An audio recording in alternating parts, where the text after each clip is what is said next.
but the beginning of this new wave of civil disobedience and mass action. And following the resounding success that has been registered across the country, we wish to announce that we are going to continue in this journey. We are going to continue, and come next week, the 12th of July 2023, that is Wednesday, we are going to have even more serious demonstrations across the country. We are going to have massive demonstrations across the country.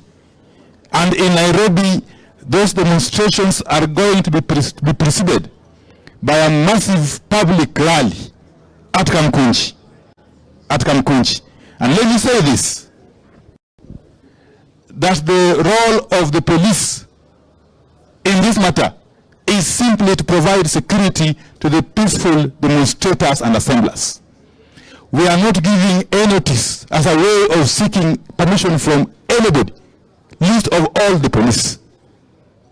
So stop wasting time with those baseless proclamations that you continue to make every other day. We don't need those proclamations from the police. We have simply notified you that come the Wednesday, the whole country will come to a standstill as Kenyans of all walks of life participate in massive demonstrations in every width and breadth of the country. And this is going to continue until the end. There is no stopping in this journey. Thank you very much. God bless.